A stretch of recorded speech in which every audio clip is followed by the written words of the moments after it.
अगर आप अस्पताल में या डॉक्टर हों या अस्पताल से आपका वास्ता हो तो आप जानते हैं कि अगर मशीन में फ्लैट लाइन आ गई है टू, तो ये खतरनाक बात होती है। खतरनाक क्या, खत्म है, इसके बाद कुछ बचा नहीं।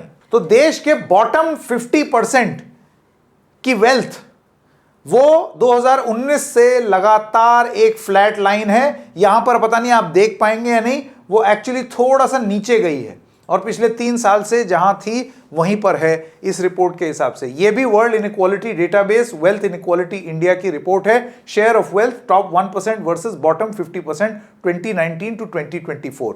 अब जाते हैं डिटेल में, नंबर्स में। ग्राफ के माध्यम से तो आपने देख लिया नंबर्स क्या बताते हैं। तो ये रिपोर्ट यहां पर बहुत क्लियरली बताती है कि 2019 में the share of wealth of the top 1% in India was 36.5%, यानी कि 36.5%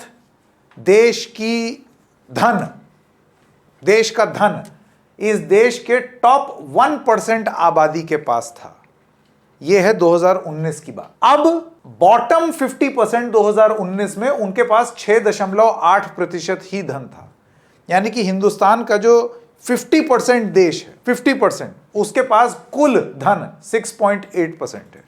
2019 के आंकड़े हैं। अब इसको कंपेयर करते हैं 2022 से।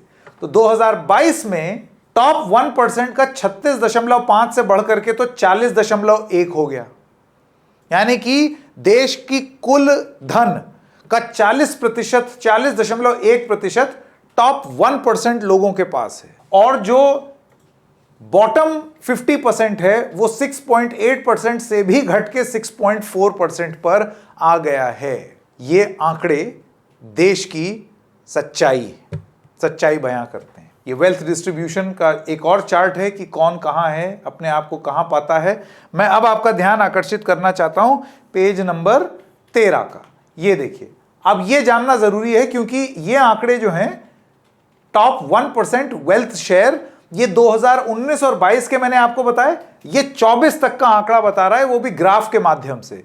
तो ये 36.5% देश की कुल पैसा, ये एक जो टॉप 1% है उसके पास था, घट के 35.3 हुआ 2020 में, 2021 में 39, फिर 40.1 और पिछले 3 साल से लगातार 2024 में भी 40.1% देश का कुल धन इस देश के टॉप सुपर रिच 1% लोगों के पास है।